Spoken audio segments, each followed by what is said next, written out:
Welcome students. आज हम बनाएंगे क्लास 11 साइंस मैथमेटिक्स से चैप्टर 1 यानी सेट थ्योरी में वेरी शॉर्ट आंसर, जो हर एक क्वेश्चन इसमें 2 मार्क्स का है। ओके, तो इससे पहले वीडियो में मैंने एमसीक्यू में क्वेश्चन नंबर 13 से 23 तक कंप्लीट किया था। उस वीडियो का लिंक मैं नीचे डिस्क्रिप्शन में दे दूंगा, आप चाहे तो एक बार देख सकते हैं। या वेरी शॉर्ट आंसर में जो पहला क्वेश्चन है इसमें है डिफाइन विथ एग्जाम्पल्स। यहाँ पे क्या करना है, हमें जो भी यहाँ दिया हुआ है इन्हें हमें डिफाइन करना है, किसको कहते हैं विथ एग्जाम्पल्स, एग्जाम्पल्स के साथ। जैसे finite set and infinite sets, finite set किसे कहते हैं और इनफाइनाइट सेट किसे कहते हैं, एग्जाम्पल के साथ हमें डिफाइन करना है, इसके तारीफ लिखना है। ठीक है, तो ये सभी जो है मैंने सेट थ्योरी के इंट्रोडक्शन में पहले ही कंप्लीट कर दिया था टाइप्स ऑफ सेट्स में, तो आप वहाँ से या फिर बुक में से इनका डेफिनेशन वगैरह आप देख लीजिएगा। ओके, तो ये सभी आपको इजीली समझ में आ ही जाएगा। दूसरा में है डिस्टिंग्विश, यानी हमें डिफरेंस पता करना है, डिफरेंस लिखना है। ठीक है, किसके बीच में, number 1 null set and universal set. Null set and universal set में क्या डिफरेंस है, क्या डिफरेंस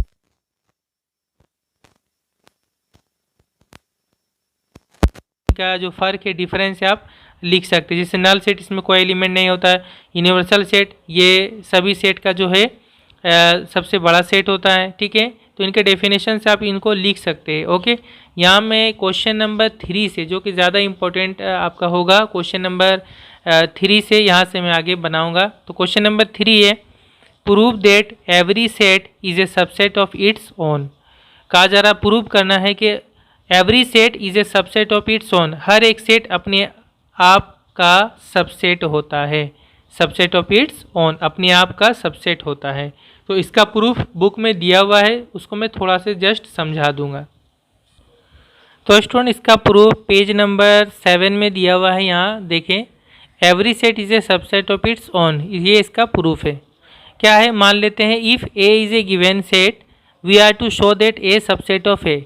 मान लिए कि ए कोई भी एक सेट है, हमें दिखाना कि ए सबसेट होगा ए का, यानी अपने आप का सबसेट होगा। ठीक है, तो इसका प्रूफ करने का जो तरीका होगा कि इसमें अगर हम मान लेते हैं if possible let us assume A not a subset of A. मान लिया, अगर पॉसिबल अगर होता है कि मान लेते हैं कि ए अपने आप का सबसेट नहीं है, ये हम मान लेते हैं। फिर हम दिखाएंगे कि हमने जो माना ये गलत माना, ये पॉसिबल नहीं है कि ए अपने आप का सबसेट नहीं है। वो कैसे, कि अगर हम ये मानते हैं कि ए अपने आप का सबसेट नहीं है, ए not a subset of A, तो इसका मतलब ये होगा कि सेट ए में कोई एक ऐसा एलिमेंट होगा जो इसमें नहीं होगा। क्योंकि सबसेट का डेफिनेशन क्या था, सबसेट अगर होता है तो इसमें जो भी एलिमेंट होगा वो इसमें भी होगा।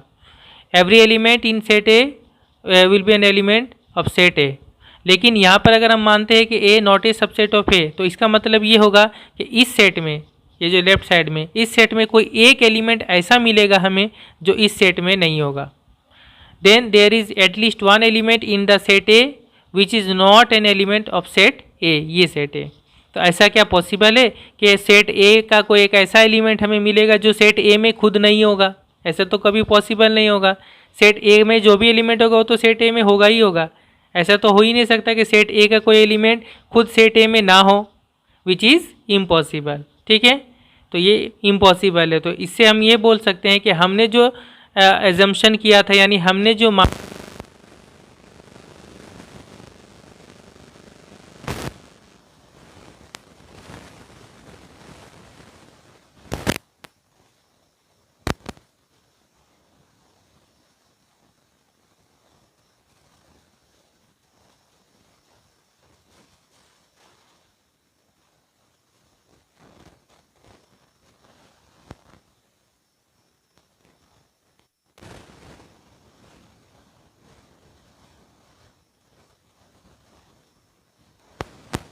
तो ये है theorem, null set is a subset of every set. इसको भी हम नंबर 2 के तरह ही प्रूव करेंगे, जहाँ पे हम एज्यूम कर लेंगे कि वो एक इस तरह से एजम्पशन करेंगे और फिर दिखाएंगे कि जो हमने माना वो सही नहीं है। तो इसमें हम मान लेते let A be a given set and phi be the null set. मान लिया ए कोई एक सेट है और फाई नल सेट है। वी आर टू शो, हमें दिखाना है कि phi subset of A, phi जो होगा वो ए का सबसेट होगा। ठीक है, ए कोई भी सेट हो सकता है। तो ये दिखाने के लिए हम इसको दूसरा तरीके से दिखाएंगे कि हम मान लेते हैं कि फाई ए का सबसेट नहीं है। इफ पॉसिबल, ये पॉसिबल, अगर पॉसिबल है तो मान लेते हैं कि फाई ए का सबसेट नहीं है। Let us assume phi not a subset of A. फिर हम दिखाएंगे हमने जो ये माना ये गलत माना है, ये पॉसिबल नहीं होगा, मतलब ये सही होगा। ठीक है, अब ये जो हमने माना है इसको हम दिखाएंगे ये जो हमने माना है ये गलत माना है, ये ट्रू नहीं है। कैसे? अगर मान लेते कि ये सही है, phi not a subset of A, तो इसका मतलब ये होगा कि फाई में कोई एक ऐसा एलिमेंट मिलेगा जो ए में नहीं होगा, है ना। फाई में कोई ऐसा एलिमेंट मिलेगा जो ए में नहीं होगा। लेकिन फाई में क्या कोई एलिमेंट होता है? फाई में तो कुछ भी एलिमेंट नहीं होता है। तो फिर हम ऐसा नहीं बोल सकते कि phi not a subset of A.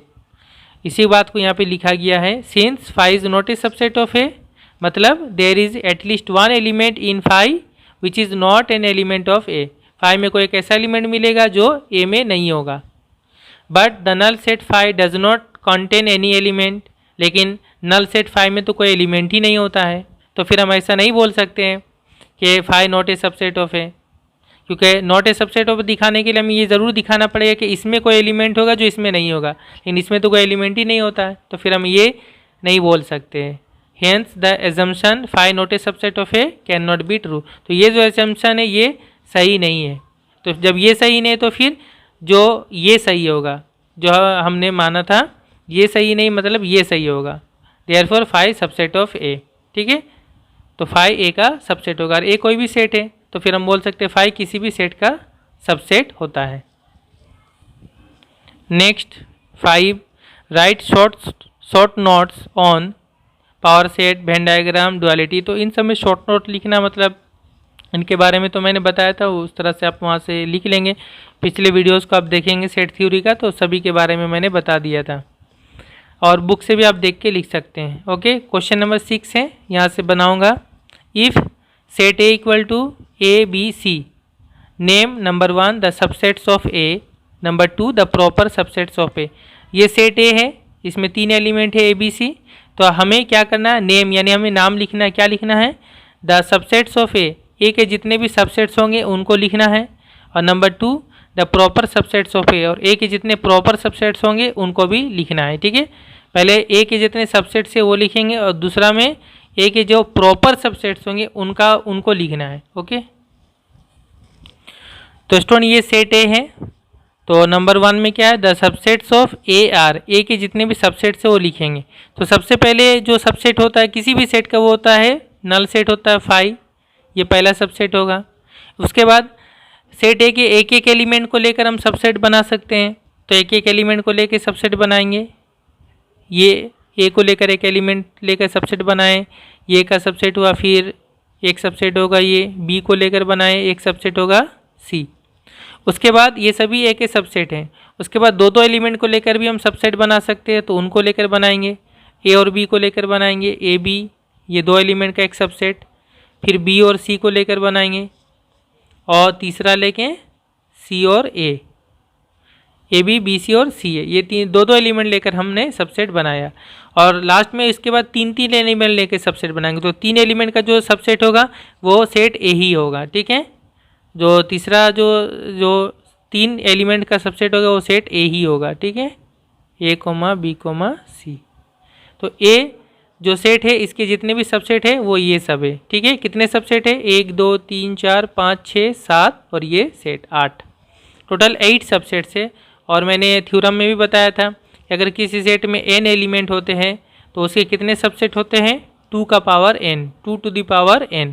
तो इसमें 3 एलिमेंट है तो इसके कितने सबसेट होंगे? 2 का पावर 3, यानी टोटल 8 सबसेट्स होंगे, 8 सबसेट्स होंगे। तो इसमें 8 सबसेट्स हैं।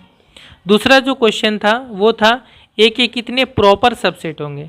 तो देखिए प्रॉपर सबसेट कौन से होते हैं? प्रॉपर सबसेट जो होगा वो हमेशा ए से छोटा होगा, ए से छोटा होगा। तो इसमें ए से छोटा जितने भी सबसेट है यानी वो इसका सबसेट होंगे। ठीक है, ए के इक्वल नहीं हो सकता। ए के इक्वल कौन सा? सिर्फ ए है। तो इसको छोड़कर बाकी जितने हैं ये सभी ए से छोटे हैं, है ना, इसमें कम एलिमेंट्स हैं। तो ये सभी जो है ए के प्रॉपर सबसेट्स होंगे, सिर्फ ए को छोड़कर, ये जो लास्ट वाला है। तो कितने प्रॉपर सबसेट हो जाएंगे? 7। कौन कौन सा प्रॉपर सबसेट? तो यहाँ पे लिख लेंगे हम द प्रॉपर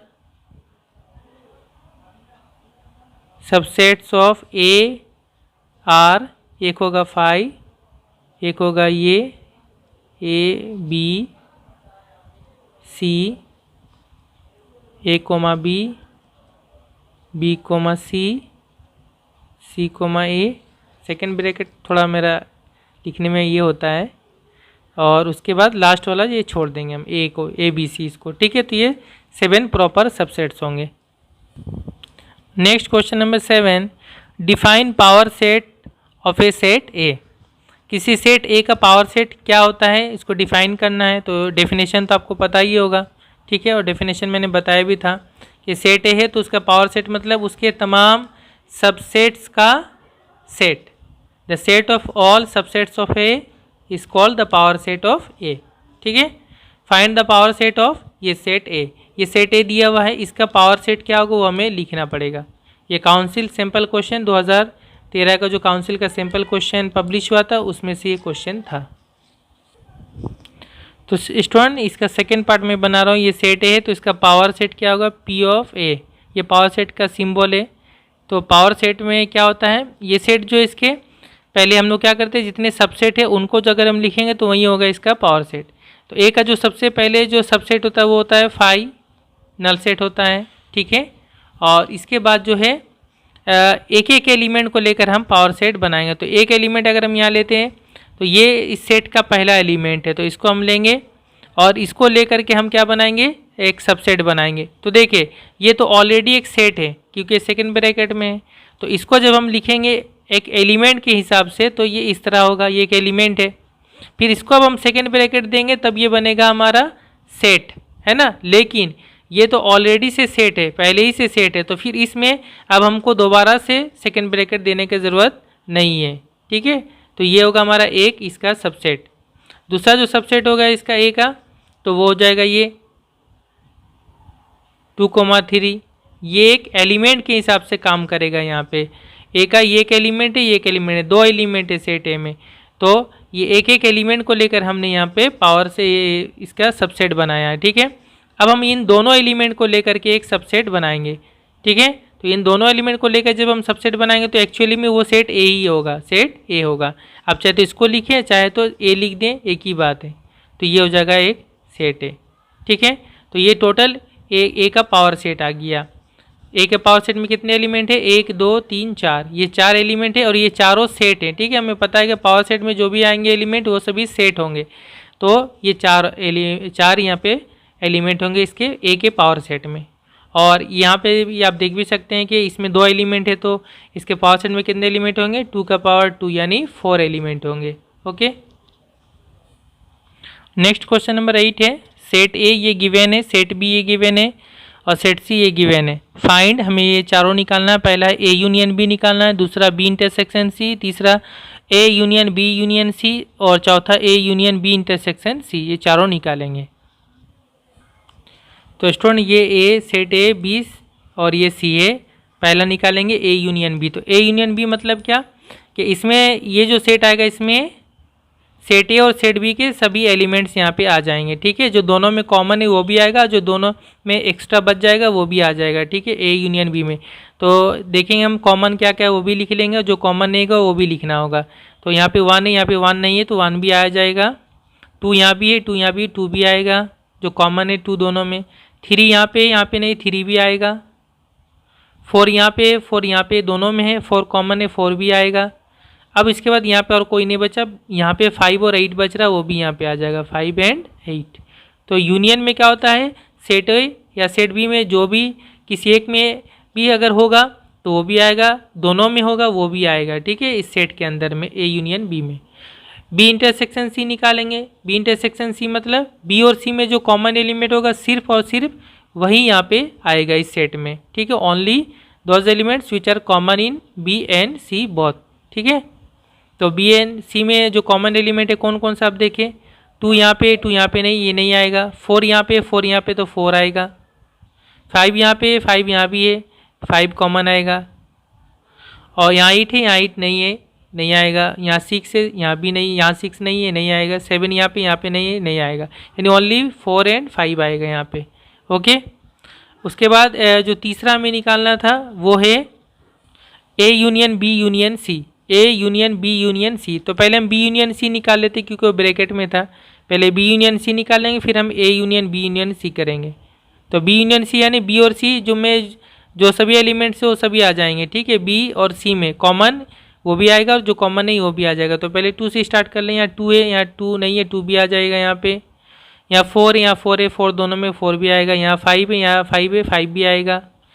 6 है, यहाँ पे 6 नहीं, यहाँ 6 है, 6 भी आएगा, 7 भी आएगा और यहाँ 8 है, 8 भी आ जाएगा, ठीक है। ये हो गया बी यूनियन सी। अब हमें निकालना है A union B union C. Okay, तो A union B union C मतलब बी यूनियन सी जो आया ये सेट और ए सेट, ये सेट और सेट ए दोनों का यूनियन, यानी इन दोनों में जो इसके सभी एलिमेंट्स यहाँ पे आ जाएंगे, ठीक है। यूनियन है इसीलिए। तो कौन कौन सा होगा, 1 भी आएगा, 2 भी आएगा, 3 भी आएगा, 4 भी आएगा, दोनों में 4 है, 5 भी आएगा, 6 7 8 सभी आएगा, 5 6 7 एंड 8। ओके, सभी आ जाएंगे A union B union C. और जो फोर्थ हमें निकालना था वो है A union B intersection C. तो हम पहले बी इंटरसेक्शन सी निकालेंगे क्योंकि वो ब्रैकेट में है, बी इंटरसेक्शन सी। तो देखिए बी इंटरसेक्शन सी हमारा पहले ही से निकला हुआ था, बी इंटरसेक्शन में सिर्फ 4 एंड 5 है। हमें निकालना है A union B intersection C, मतलब सेट ए और बी इंटरसेक्शन सी, यानी सेट ये सेट बी इंटरसेक्शन सी, ये सेट और सेट है, इन दोनों का हमें यूनियन लेना है। तो इन दोनों का यूनियन मतलब इन दोनों के सभी एलिमेंट्स को लिखना पड़ेगा, ठीक है। तो 1 यहाँ पे 1 आएगा, 2 यहाँ पे है, 2 भी आएगा, 3 यहाँ पे 3 भी आएगा, 4 दोनों में 4 आ जाएगा और साथ में 5 यहाँ पे 5 भी आ जाएगा, ठीक है। तो ये होगा A union B intersection C. Next question number 9, set P ये गिवन है A B C D and set Q, इसमें एलिमेंट है A E I O U यानी वॉवेल्स। प्रूव दैट, प्रूव ये करना है number 1, P proper subset of P union Q. P जो है वो पी यूनियन क्यू का प्रॉपर सबसेट होगा। और दूसरा P intersection Q proper subset of P, और पी इंटरसेक्शन क्यू जो ये जो है सेट है ये पी का प्रॉपर सबसेट होगा। तो देखिए यहाँ पे नंबर 1 में हमें पहले पी यूनियन क्यू निकालना पड़ेगा और उसके बाद दिखाएंगे हम पी जो है वो पी यूनियन क्यू का प्रॉपर सबसेट है। और इसमें हमें पहले पी इंटरसेक्शन क्यू निकालना है, फिर वो पी इंटरसेक्शन क्यू जो आएगा वो हमें दिखाना पड़ेगा पी का प्रॉपर सबसेट है। तो ये सेट पी और ये set Q, proof that short में मैंने लिखा, ये पहले हमें प्रूव करना। तो पहले हम पी यूनियन क्यू निकाल लेंगे, ठीक है। We have P union Q. तो हमें पता है कि पी यूनियन क्यू मतलब दोनों का यूनियन, मतलब पी और क्यू में जो सभी एलिमेंट्स है वो सभी एलिमेंट्स यहाँ पे आ जाएंगे।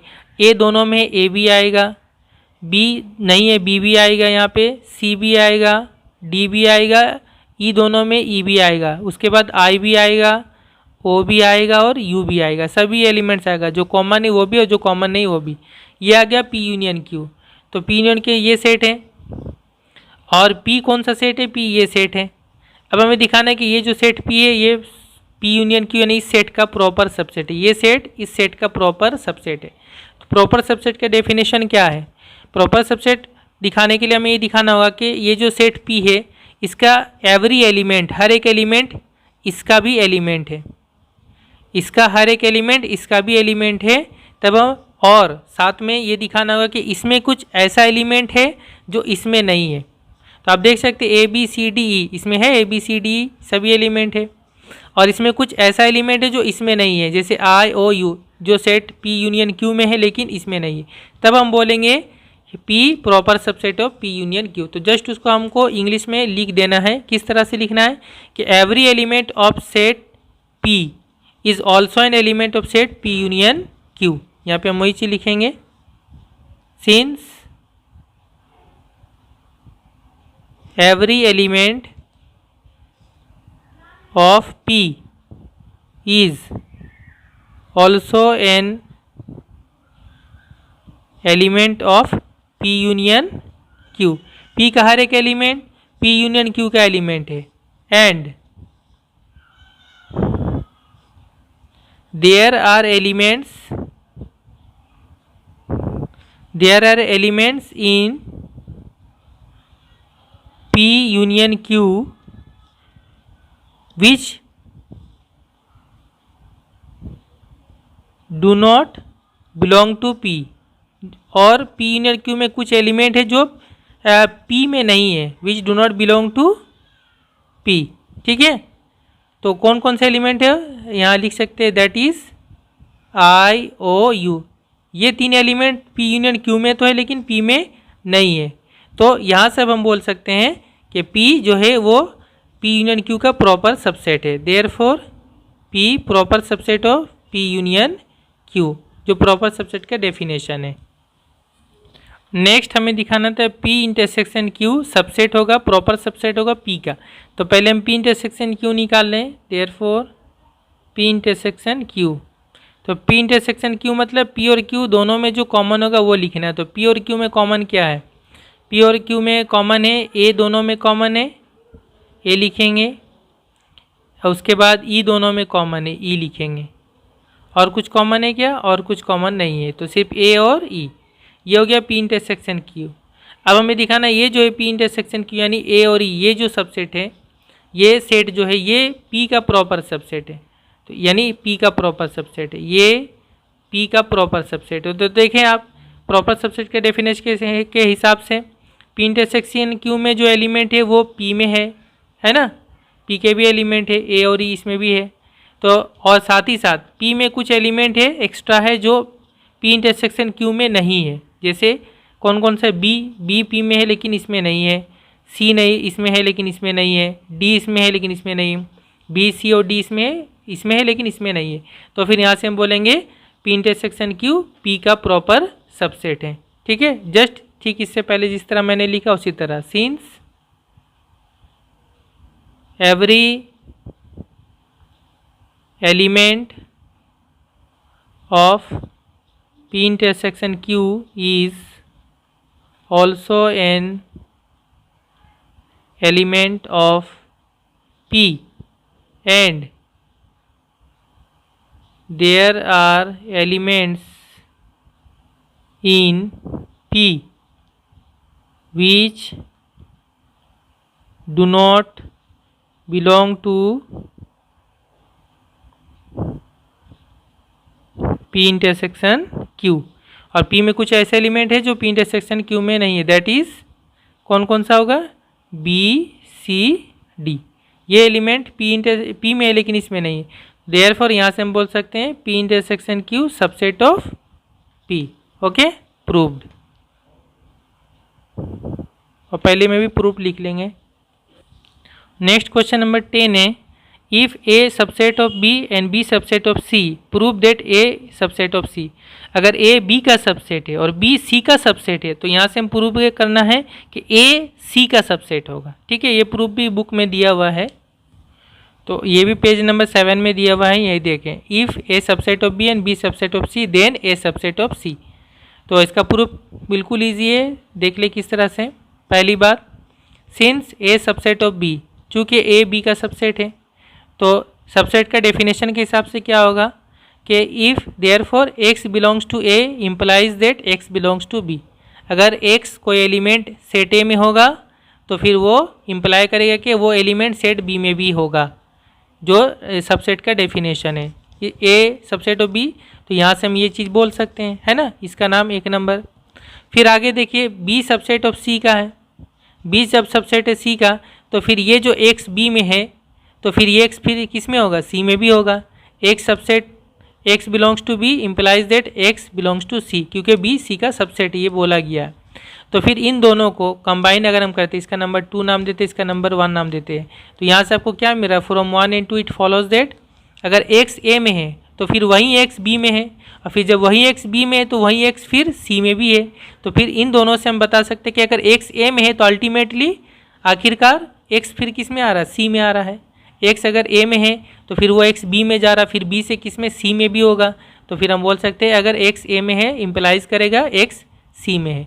तो यहाँ से हम क्या बोल सकते हैं, अगर X belongs to A imply करता है X बिलोंग्स टू C, तो सबसेट के डेफिनेशन के हिसाब से A C का सबसेट होगा, A सबसेट ऑफ C होगा। Okay, next number 11, if A union B equals to B, show that A subset of B. अगर A union B equal to B हो जाए तो हमें दिखाना है कि ए सबसेट होगा बी का। बहुत इजी प्रूफ है। तो स्टूडेंट इसको हम प्रूव करेंगे किस तरह से, सेट का जो प्रॉपर्टीज़ है वहाँ प्रॉपर्टीज़ से प्रूव करेंगे। हमें पता है for any two sets A and B, कोई भी दो सेट ए और बी के लिए हमें क्या पता है, हम ये जानते हैं कि जो सेट ए बोले या सेट बी बोले, सेट ए अगर हम ले लेते हैं तो ये किसका सबसेट होता है, ये उसका यूनियन का सबसेट होता है, ए यूनियन बी का। ये मैंने प्रॉपर्टीज़ में बताया था यूनियन का। ए जो होगा ए यूनियन बी, ये बड़ा सेट हो जाएगा, तो ए जो होगा वो ए यूनियन बी का सबसेट होगा। इसी तरह बी जो है ये भी ए यूनियन बी का सबसेट होता है, ठीक है, हमेशा होगा। तो ये प्रॉपर्टीज़ है। अब ये देखें कि A union B equal to क्या दिया हुआ था बुक में, ए यूनियन बी जो क्वेश्चन में दिया हुआ है वो है A union B equal to B दिया हुआ, तो यहाँ जस्ट ए यूनियन बी की जगह में क्या हो जाएगा, बी लिखाएंगे, और ए सबसेट ऑफ इसके जगह में क्या हो जाएगा, बी। क्यों, क्योंकि क्वेश्चन में दिया हुआ है A union B equal to B दिया हुआ है, ठीक है। तो इसके जगह में हम क्या लिख सकते हैं, बी लिख सकते हैं। बी हो गया proof, A subset of be proved. बिल्कुल ईजी था। और स्टूडेंट इसका अगर हम सेकेंड प्रूफ करें इस तरह से कि सिम्बॉलिकली एक्स को एलिमेंट मानकर करेंगे तो भी बनेगा, ठीक है। हम मान लेते हैं इस तरह से, ये हम लिख लेंगे पहले, सिंस ए इस तरह लिखेंगे, ये लिख लेंगे हम, ये सेकेंड मेथड में A subset of A union B होता ही है हमेशा। तो फिर ये इम्प्लाई क्या करेगा, इम्प्लाई ये करेगा कि देयरफॉर अगर हम x को एलिमेंट a में लेते हैं, x बिलोंग्स टू a, तो ये इम्प्लाई करेगा x belongs to a union b।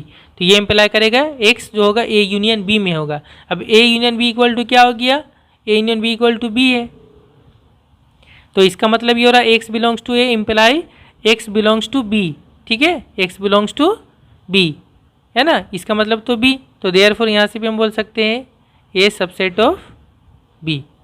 Okay, next number 12, if a subset of b prove that a difference b equals to 5।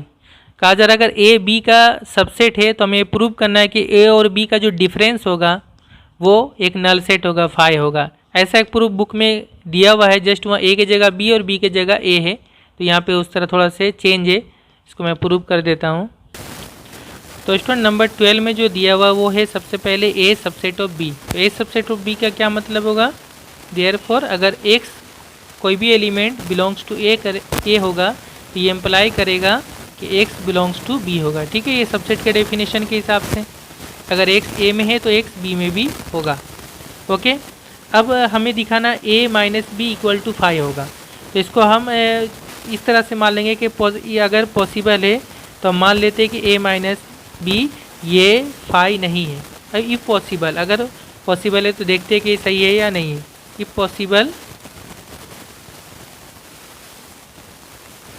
Late a minus B not equal to 5। हमें दिखाना है कि a minus B 5 होगा। हम मान लेते हैं कि अगर पॉसिबल है कि, तो मान लेते हैं कि a माइनस बी 5 नहीं है, और हम दिखाएंगे कि ये जो हमने माना ये गलत मान लिया है, ऐसा नहीं हो सकता, ठीक है। तो ये दिखाएंगे हम किस तरह गलत होगा। हम यहाँ मान ले रहे हैं कि a minus B not equal to 5, तो इसका मतलब ये है कि अगर ये 5 नहीं है मतलब ये एम्प्टी नहीं है, ठीक है, नल सेट नहीं है, तो इसका मतलब इस सेट में कोई ना कोई एलिमेंट होगा। अगर ये 5 होता मतलब इसमें कोई एलिमेंट नहीं है, ये नॉट इक्वल टू 5 मतलब इसमें कोई ना कोई एलिमेंट होगा, ठीक है। देन देयर एग्जिस्ट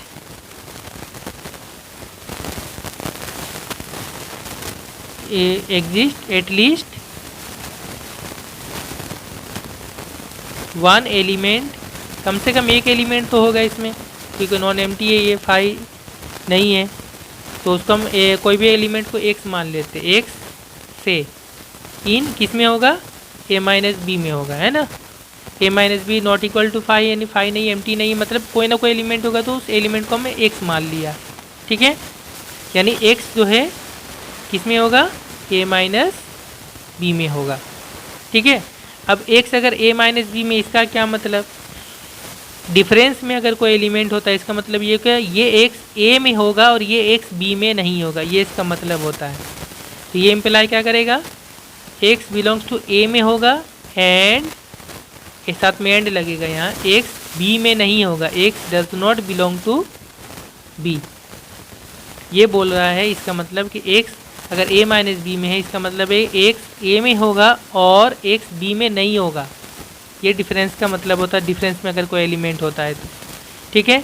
लेकिन आप यहाँ देखिए कि ये ट्रू नहीं है।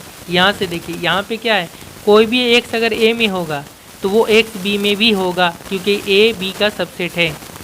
लेकिन यहाँ क्या बोल रहा है, एक्स अगर a में होगा तो एक्स बी में नहीं होगा, नॉट बिलोंग्स टू बी।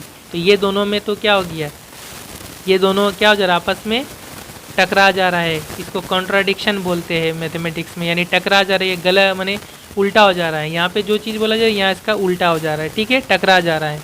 तो ये ट्रू नहीं है, ठीक है, but it is not true, लेकिन ये सही नहीं है। तो जब ये सही नहीं मतलब हमने जो माना था, हमने माना ही था गलत। Therefore, our assumption is wrong, इसलिए हमने जो माना था वो गलत है। तो हमने तो ये मान लिया था a minus B not equal to 5, तो यही गलत है, मतलब a माइनस बी क्या होगा तब 5 होगा, नॉट इक्वल टू 5 नहीं होगा, 5 होगा। Therefore, a minus B equal to 5 होगा, ठीक है। ये मैं प्रूव करके दिखाना था। तो ये जो प्रूव करने का तरीका, इसको कॉन्ट्राडिक्शन मेथड बोला जाता है, जिसमें हम जो हमें दिखाना है उसका हम उल्टा मान लेंगे और फिर दिखाएंगे जो हमने माना वो गलत माना। तो इसलिए जो दिया हुआ था क्वेश्चन में जो प्रूव करने वही सही होगा। ओके,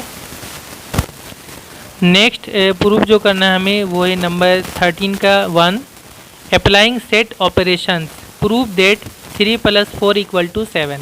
देखिए हमें सेट ऑपरेशन को अप्लाई करके प्रूव करना है कि 3 + 4 = 7 होता है। देखिए 3 + 4 = 7 कौन नहीं जानता, सभी जानते हैं। लेकिन इस तरह के प्रूफ को, ये तो अरिथमेटिक का है, उसको हम सेट थ्योरी के हेल्प से भी हम इसको प्रूव कर सकते हैं। ऐसा एक प्रूफ बुक में एग्जाम्पल में कर दिया गया है। मैं ये जो है प्रूफ आपके लिए छोड़ रहा हूँ, मैं दिखा दे रहा हूँ वहाँ पे किस तरह से करना है, उसी तरह से आपको करना पड़ेगा। यहाँ पे एग्जांपल 23 है, पेज नंबर 25 में यहाँ पे दिखाया गया applying set theory set operations prove that 2 + 3 = 5। 2 और 3 जोड़कर 5 होता है, 2 और 3 जोड़कर, ये सेट ऑपरेशन को यूज़ करके बताना है।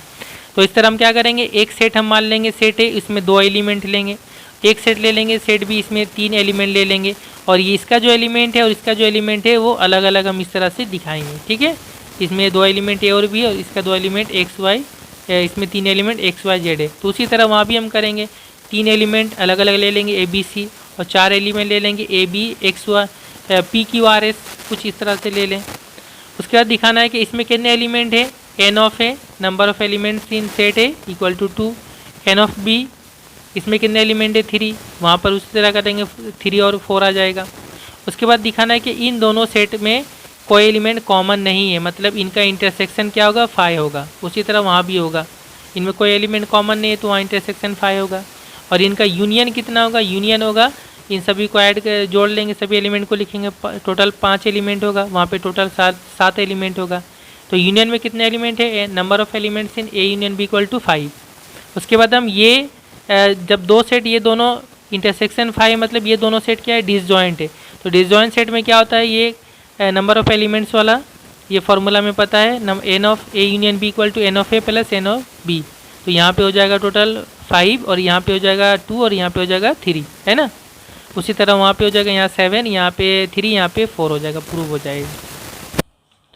एंड लास्ट जो क्वेश्चन है 13 का 2, represent the set in roster form. यहाँ पे एक सेट दिया हुआ है, सेट है, और इसको हमें रोस्टर फॉर्म या टेबुलर फॉर्म में लिखना पड़ेगा। सेट है x, y such that x, y is the coordinate of the point of intersection of line y equal to x and curve y equal to ex e to the power x।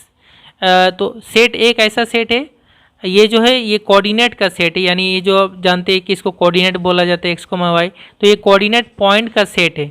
और वो coordinate point जितना है, ये coordinate point हमें कहाँ से मिलेगा, x, y, ये मिलेगा, ये जो लाइन है y इक्वल टू एक्स, इसका हम ग्राफ बनाएंगे, और y equal to e to the power x, ये जो कर्व है, कर्व आएगा टेढ़ा इस तरह से, उसका ग्राफ बनाएंगे। और वो दोनों जो लाइन और ये कर्व जहाँ जहाँ पे वो एक दूसरे को इंटरसेक्ट करेगा, यानी काटेगा, जहाँ जहाँ पे काटता है उसी को हम लोग वो सभी कोऑर्डिनेट पॉइंट होगा, क्योंकि यहाँ इंटरसेक्शन बोला है, वो सभी कोऑर्डिनेट पॉइंट को लेकर के हमें ये सेट बनाना पड़ेगा। ठीक है, तो स्टूडेंट उसके बाद हम जब देखेंगे y=x हम लाइन बनाएंगे और y=e⁻x कर्व का अगर हम ग्राफ बनाएंगे तो हम ये देखेंगे कि ये दोनों जो है ग्राफ एक दूसरे को कहीं भी ये इंटरसेक्ट नहीं करेंगे, यानी काटेंगे नहीं। तो जब काटेंगे नहीं तो फिर उनका हमें जो पॉइंट ऑफ इंटरसेक्शन नहीं मिलेगा, कोई भी पॉइंट ऑफ इंटरसेक्शन हमें नहीं मिलेगा। मतलब ये है कि इस सेट में कोई भी एलिमेंट ही नहीं आएगा, क्योंकि इसमें वो सभी एलिमेंट होगा, कोऑर्डिनेट होगा जो इनका पॉइंट ऑफ इंटरसेक्शन होगा इन दोनों कर्व का। तो ऐसा तो हमें कोई पॉइंट ही नहीं मिलेगा। तो फिर ये सेट जो होगा सेट है ये एक नल सेट हो जाएगा, एम्प्टी सेट या फाई होगा। ठीक है, वो चीज़ यहाँ पे आपको समझना है। तो इसका ग्राफ आप खुद भी समझ सकते हैं, मैं जस्ट ग्राफ दिखा दे रहा हूँ। तो स्टूडेंट ये जो है पहला कर्व है y=x। ठीक है, ये लाइन है, स्ट्रेट लाइन होगा ये। y=x का अगर आप ग्राफ बनाएंगे तो आपने 9 क्लास में बनाया भी होगा, तो इसका ग्राफ जो बनेगा वो इस तरह से ओरिजिन से पास करेगा और एक स्ट्रेट लाइन होगा इस तरह से। ठीक है, ये हो गया y=x का ग्राफ।